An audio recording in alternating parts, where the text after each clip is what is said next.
حضرت فضیل بن ایاز بہت بڑے بزرگ گزرے. جوانی کا زمانہ تھا تو ایک خاتون سے آشنائی ہو گئی، محبت کا ربط قائم ہو گیا. تو ظاہر جوانی مستانی ہوتی ہے اور جنون کا ایک شعبہ کہا گیا ہے جوانی کو، اور پھر دل میں اس طرح کے رجحان پیدا ہو جائیں تو پھر وہ جنون کئی گنا بڑھ جاتا ہے. تو اس کے ساتھ وقت طے کیا اور اس کے ملنے کے لیے بے تابی کے ساتھ ان گھڑیوں کا، ان لمحوں کا انتظار کرنے لگے. خیر جب وہ وقت آیا تو اس کے گھر کی طرف چلے اور اس کے گھر کی دیوار پھلانگنے لگے تھے کہ ساتھ والے مکان سے کسی قاری قرآن کی تلاوت کی آواز کانوں میں پڑی. اور وہ پڑھ کیا رہا تھا، الم یان للذین آمنوا ان تخشع قلوبهم لذکر اللہ وما نزل من الحق. کیا اہل ایمان پہ وہ وقت نہیں آیا کہ ان کے دل اللہ کے ذکر اور اللہ کی یاد، اس کی محبت میں تڑپ اٹھیں اور وہ خوف خدا میں مبتلا ہو، اور جو نازل ہوا قرآن، اس قرآن کی محبت میں اس کے دل میں خشیت پیدا ہو. بس یہ کانوں میں پڑنے کی دیر تھی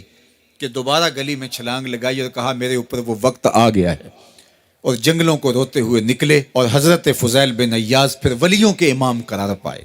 اس آیت نے ان کی زندگی بدل دی. کسی کی 30 سال، کسی کی 40 برس، کسی کی 50 سال، کسی کی 60 سال زندگی یہاں موجود لوگوں میں سے کسی کی اس سے بھی زیادہ اور کسی کی کم.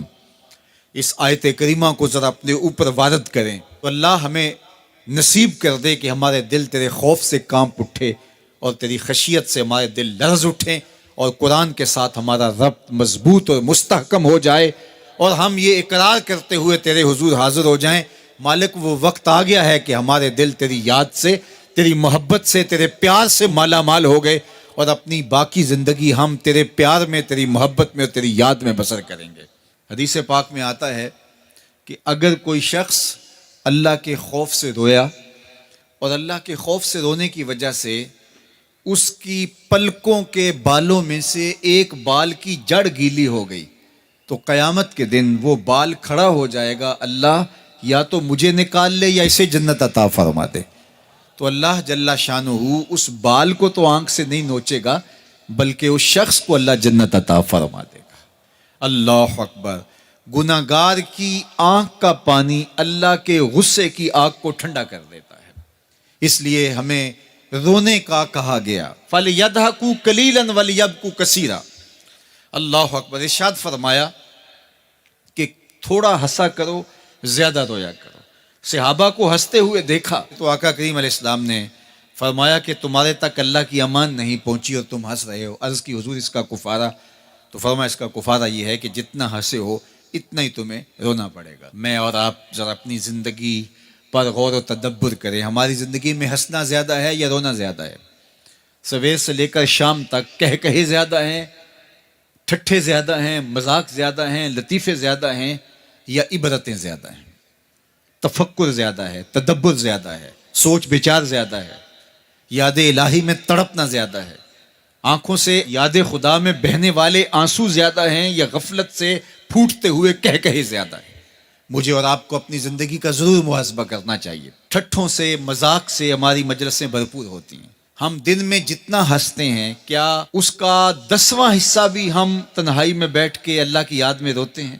اگر ایسا ہے تو مبارک ہو، اور اگر ایسا نہیں ہے تو اللہ سے آنسو مانگو، اللہ سے درد مانگو، اس کی یاد میں رونا مانگو، اس کے ذکر میں تڑپنا مانگو، اس کی محبت میں بے تابیاں مانگو، آنسو مانگو، سسکیاں مانگو. تڑپنے پھڑکنے کی توفیق دے، دل مرتضیٰ سوز صدیق دے. اس کے حضور عرض کرو کہ مالک ہمیں تڑپ دے، ہمیں سوز و گداز دے، ہمیں کیف و سرور کی دنیا نصیب فرما دے، ہماری آنکھوں کو آنسوؤں کا جمال عطا کر دے. اور اگر ہماری آنکھوں میں آنسو نہیں ہیں، ہمارے پاس کہے ہیں، کہتے ہیں جو ہنستا ہوا گناہ کرے گا وہ روتا ہوا جہنم میں جائے گا، اور جس نے یہاں دکھ سہے، تکلیفیں سہی، آلام سہے، اس کے بدلے میں اللہ تعالیٰ اس کو وہاں راحتیں عطا فرمائے گا. فرمایا کہ مومن کے پاؤں میں کانٹا بھی چبھے تو اللہ جل شانہ اس کا صلہ بھی اس کو قیامت کے دن عطا فرمائے گا.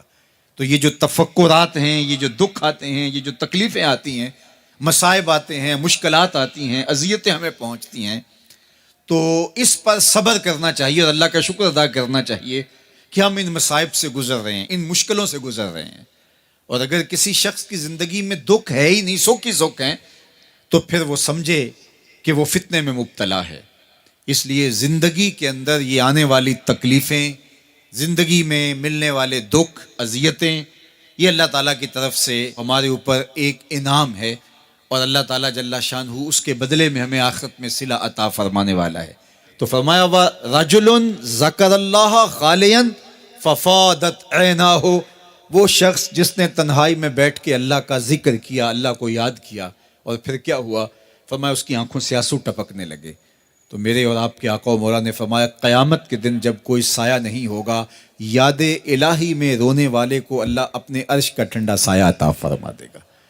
تو یہ رونا بہت بڑی دولت ہے، یہ بہت بڑی سعادت ہے.